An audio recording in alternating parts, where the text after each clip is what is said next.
old-fashioned 2D map, and this is some of the ordnance survey here. So it's one of those ordnance survey maps, which will be brought back in my view. Have one of those, and helpfully, by looking at images, find out where we are on that map. Okay?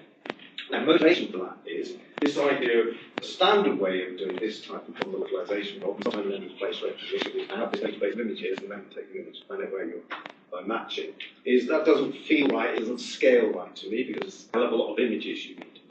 So I thought, can't we do it in a more simple way and try and make things a little bit more scalable?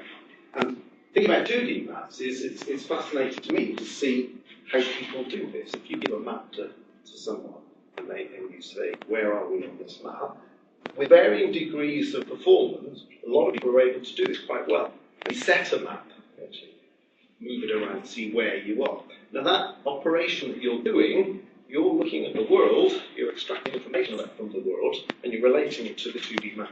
That's quite interesting to know what we're actually doing in that process, and also can we build a machine to do that. So that was the sort of motivation behind this work, and these are the preliminary results.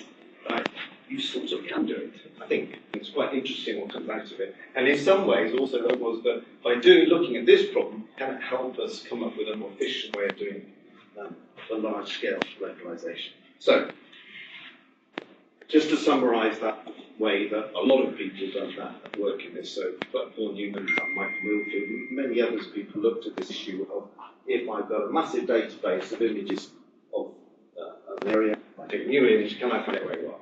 Which you can do, and if your best image is looking the same viewpoint as one image in database, you'll do exceptionally well. But it's hit by issues of lighting, weather, time of year, all sorts of issues like that, which you then try and overcome by variants and so on. Which is fine, but I just feel uncomfortable about the amount of images you've got and all these issues that you have to deal with. So the alternative thing that we've looked at is this problem up here.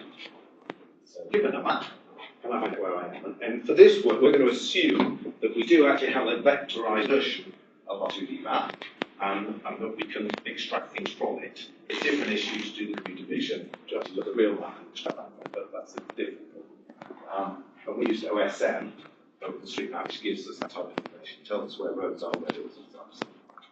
But what we want to do is, now given a query image, we want to find out where we are. And I hypothesize that potentially that gives us a much more compact representation, so it gives us scalability. And I think that in this work we end up with a representation of each place which is consists of 4 bits, which is quite small. Yeah. Also, I contend that there is potential to get more invariance for these varying image conditions. I'll say a bit more about that later, but I think what we end up actually is extracting semantic information, and I think you can build in invariance by training things to recognize semantic information so that it is less affected by different image conditions compared with each image, for instance. And also, and this relates maybe to Andy's talk a little bit, is that it's more akin to human map reading.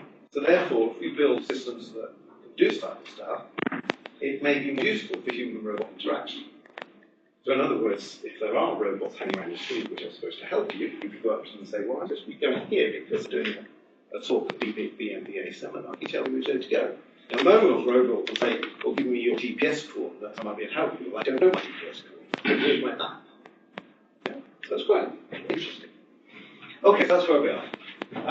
So looking deeper into what problem we're trying to solve. So our human map reading, and I'm not claiming this is how we actually do it. I've spoken to many psychologists, and I'm not quite sure they know how we actually do this, what they call wayfinding. That's the terminology they use. But for example, what we might be doing is, this is our 2D map, we might be then looking at our real world scene, we might be noticing, well, there's road up here, there's a junction here, there's a building there, building on the right, so I'm probably around here somewhere. We want an autonomous system to do a similar type of research. How did we go about doing that? Well, we started, again, I was motivated by having something really small in terms of the representation. So we almost took what's the simplest thing we could do? Okay? So these are our data, if you like. This is our 2D map, in vectorized form. And then we've got images at lots of different locations. And we use Street View, because there's lots of it, and we can relate it directly to our OSM. said was, well, let's imagine if you're on the road, what do you normally do? Well, you normally look up and down the street, and left and right. So what we're going to do is come up with a representation which in some ways encodes what you can see up and down and left and right. Okay, just as a start, as a simple thing. So what we said was you got left and left and right, so this is on OSM. And on OSM we reasoned about that, and we said, well, let's think of things that you might see up the road and down the road.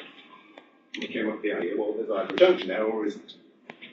So front and back, we ask the question, is there a junction or no junction? And then left and right, we say, is there a gap between buildings or not? That's actually a bit like edge detection, if you like.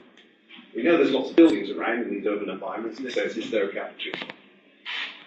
And from OSM, you can get this easily. You just get the first agent and you compute that. So you can then hand over the descriptor. But there's some 4 bits that says there's either a gap or there isn't, left and right, and there's a junction or there isn't, forward and back. And that is then your descriptor with that position on the map. Then what you want to do is, when you take 4 images in a location, you try and build the same descriptor. So you say, I've got front, back, left, and right images. Now I ask the question, in the image, is there a junction or isn't there? Is there gaps or isn't there? And you build a 4-bit descriptor. And in simple terms, we call these binary semantic descriptors. That's our scene representation. And if you want to know where you are, you simply build loads of these here and find out where the matching ones are in that image. Does that make sense? What we're going to do. Yeah. And the thing that I really like about this is you've only got 4 bits, which is great. Okay, so you haven't, if you spot anything wrong, stick your hand up and I'll see whether you're right or wrong, because there's a huge problem with that issue, but we'll come to it next in a minute. How do we get those classifications, if you like, from our images? I.e., from an image, how do we know whether there's a gap or not, or whether there's a junction or not? Well, obviously we use deep learning, CNN. We nothing special about this, totally off the shelf. We just had a load of training images, which Street's good for this, because we've got OSM Street View, so we can make direct relationships, so we can take, we've got ground truth in OSM, and then we take our images, and we get a training set, and then we can train the network to recognize yes or no on gaps and junctions. There's some noise in that data, because sometimes OSM is wrong, but that's fine. It seems to cause us too much. Okay, so you can easily build this thing. I think for this work we got to classifiers which are running around about 70% accuracy, so whether they can spot a junction or a gap. Okay, so the problem with this, the nice thing is we've only got 4 bits per location. The problem is, as you won't be surprised here, you can't recognise where you are through the 4 bits. Actually, it turns out in many, many places in London or Bristol or wherever, just by looking at whether there's a gap or a junction. Okay, that's not surprising.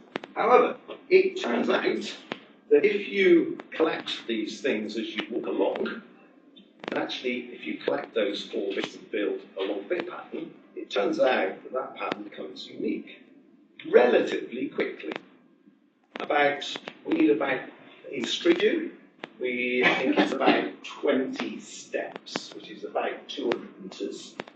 You find, depending on where you are, you find out that that pattern is actually quite unique. So when you've got that, you can localize where you are on the map. So that's what we did. So we did it in a very naive, simple way, just to do the proof of principle. We took our OSM and we computed all the possible routes given the length of steps. That's very naive, very brute force, but hey, it's just testing. And then you take an image at one step, you do your classifications to build your BSD or binary semantic descriptor, and then you collect them as you go, so you build a whole load of these things, and then you look into the database to see where you've got the match up, and then you compare them just using the hand distance. Also turns out that if you build in what we call the turn patterns comparator, so in other words, when you're moving, if you do a quite distinct turn, left to right, then if you make a note of that, then the ordering you'll stick in there's a turn so far on the route. If you build that in as well, then you get more discrimination. Just put that in as well, and then basically you can rank your extractions on the database according to the similarity with your test route. all make sense how that works? Okay. Very simple. And it works. So this is a plot of the accuracy. So I think this was based on 150 routes, test routes. We've then found out how many, how accurate we could be in those 150 using different route lengths. So along the horizontal, you've got the route length. So this is route length of 0 to 5 steps, 0 to 20, etc., etc. If you just use the turn pattern, it's not very good actually, which isn't surprising. The routes aren't discriminated simply by pattern of turns that you've taken. But if you combine them with the binary descriptors, which is the purple, you find that up to about 20 steps, then we get an accuracy of over 80% in terms of where we are.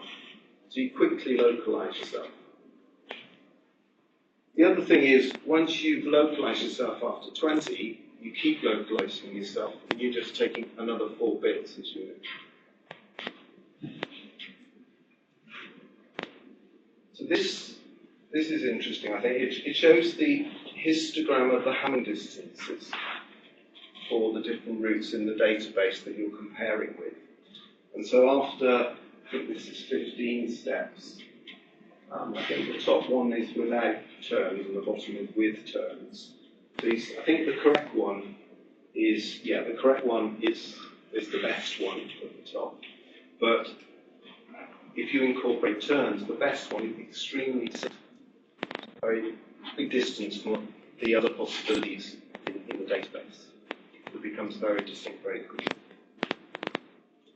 If you compare the accuracy correctness representative localizations with the classifier accuracy, this is the accuracy of the classifiers on the images, and you basically simulate this. Then so I think we're showing the colors here is the number of steps, so 0 to 40 is this one here, the